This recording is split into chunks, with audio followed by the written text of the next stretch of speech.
due to classification is what drives it. Maybe assaults on himself or fear of assault on himself, his own personal behavior, his disciplinary record while incarcerated with his department. There's a number of things that feed into that, but it goes back to classification. Are there fears that other inmates might have? I'm not aware of that, but that doesn't mean it isn't.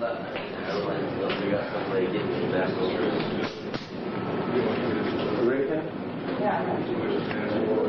Are you going to get shots of them? Okay, so give him one. Yeah, there. He wants to take off his jacket. You want him to leave his blue shirt on? Or how His blue shirt, yes. Yeah, blue shirt has to stay on. Blue shirt. All right, Charlie. We're going to take him off. And then you can take off his jacket. He's got his blue shirt. I'm sorry. And I have to take the sweatshirt underneath this. So if you're unlocked and you close the doors, you don't have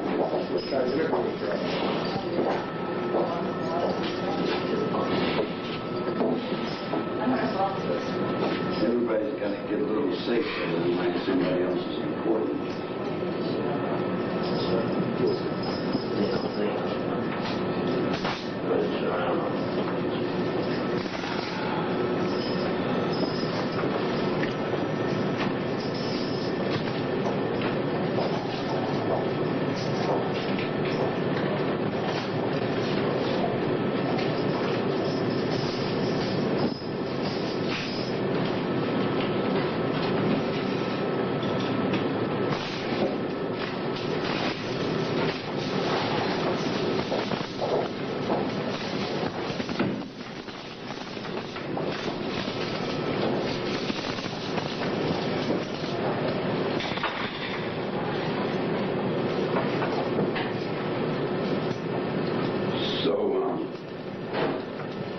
Close that door. He said I couldn't come out in this shirt.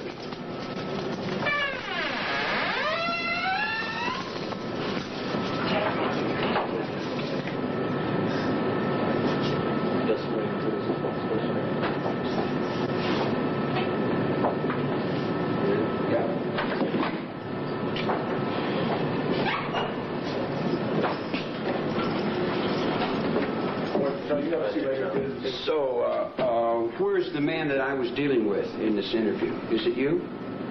Do I look like a man to you? Well, where's the gentleman that I was communicating with in the letters? A gentleman. I sent you a telegram. My name is Penny Daniels. I'm from Inside Story in Miami.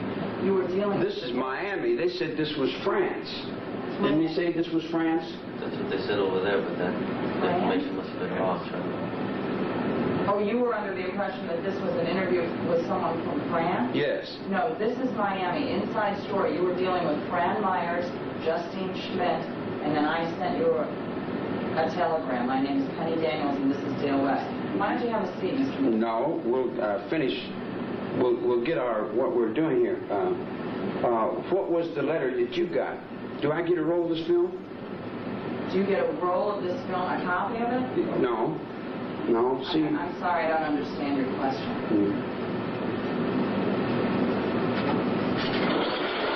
See, what I did was I got a deal with this guy from France that he gets a roll of film and I'll do the interview with him, and then he gives me a roll of the film on the side. I get to do a half hour with him, and then I get a half hour of my own. To make any statement you want? Yeah, to send to this address here. That was not our... I'm not the person from France, and we are not the station you're talking about. However, what is the address? I might be open to talking about it, too. Yeah, in other words, like, we already made a deal between Miami and me. They said that was okay, too. That could be. I'm not aware of it. What is the address? The address is in Hollywood. Hollywood, California? Yeah. Who is the person? Nick Bougas? Yeah. Who is he? It's a Frenchman. You want me to give you a tape of the interview that you do here and send it to this man? I want a half hour off of your line. In other words, we're doing this for you. Then I want a half hour here for me. Why am I doing this? I have to carry. I'm not a celebrity. I'm not a person to interview. I don't like to play interviews. But I'm stuck under a game of ignorance. I'm stuck under little brain people, you dig? And I have to try to get around that the only way I can. The only time I can get unhandcuffed is when I'm here with the media. I've been 20 years in handcuffs, if that makes any sense to anybody in this world. 20 years in handcuffs, so he can play daddy, to you. I mean, get off that trip, get up off of me. And I'm serious. I said, get up off of me. You understand what I'm saying now? I understand what you're saying, and I'd like to talk about some of these things. Yeah. Are you telling me, let's get this straight, Are you telling me that you'll do the interview, or you... Yeah, I'll do the interview for you, and then I get a few minutes to send to this. No problem. No problem. I figured that, that would be worth something, Okay. So... Do you want to sit down? Jamil, now, it's going to depend largely on what you say, Charlie, if we're going to allow it to exit the institution. What do you mean? You're going to put your importance up over somebody like you're somebody? You ain't nothing but a lot, man. Sit down and keep your mouth shut. You don't run anything. Okay, just You let don't me run a damn thing. You don't run a damn thing. You understand what I'm saying to you? You don't run nothing here. Whatever he's telling you, if he's putting his importance up over you, there ain't nothing over you right now except my old lady in Florida. My old lady's over you in Florida. And that's the only thing that's over you. You take that all the way to Regan and his horse. Who is your old lady in Florida? Squeaky's in Florida right now. And they just took her from Kentucky. She's trying to get us a trial. We didn't get a trial. We didn't get our rights. We didn't get anything. We were tried by the news media. We weren't tried by the courtroom. The courtroom the news media was selling it. It was making money. They was buying and selling it. And when it's making money, they're going to sell it. They don't care who's got to pay the price for it. But we had to pay the price for it, I didn't break no law. Everybody in the world knows that. But it seems like these people around here, they can't get it in their brains that I didn't break no law. What has Squeaky got to do with me? Because it's only one woman, girl. There's only one woman. What does that mean? That's Jesus. You're on the cross, woman. You don't even, you people don't even know where you're at or what you're doing or what's going on in the world. You're saying there's one woman. Is there one man? Man died in the wars. Arlington Cemetery's got all the men. 2,000 years, the man's been dying.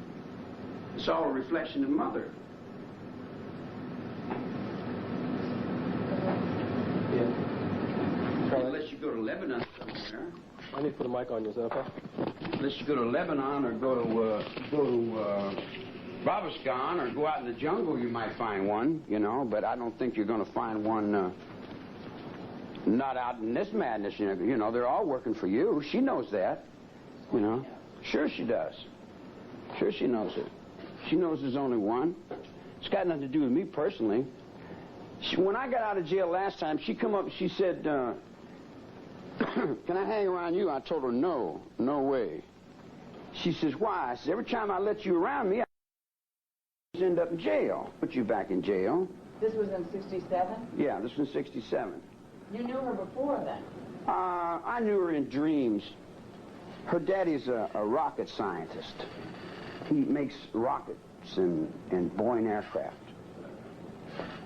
And I met her on a street corner. She didn't have no place to stay. Her parents kicked her out, And I knew what her heart was and where she was running and what she was doing, because that's an old garbage can to me. I've run through that before. So I told her, no way. And she said, I won't put you back in jail if you don't break the law. If you break the law, you put yourself back in jail. And that's true, So I said, all right. So I said, you give me your word as your bond, and your bond is your life? And she said, yeah, I give you my word, I said, okay. So she hung around for a while. And the reason that there was a lot of girls around that place is because I play music. And I play pretty good music. Do you play music now? No, these jealous snake that's on top of me are lacking in manhood. So they don't want nobody like me to live. They do their damnedest to kill me every day they get the chance, you know. You're not allowed a guitar then? No, I'm not allowed anything. Do you miss the music? Yeah, that's what I live for, music, yeah. How long has it been since you played? Quite a while. They let me touch it every once in a while, but they don't want me to play. It's like everybody wants the attention. I don't want the attention. I just like to play music. Why are you doing this interview, Charlie? Because I can get another roll of film and send it down to Bogus, and I owe him a little something. Is that the only reason?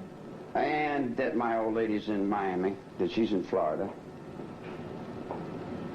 What has that got to do with it? What has she Well, been... she'll see this, and she'll know that I'm still where I'm at in relation to here.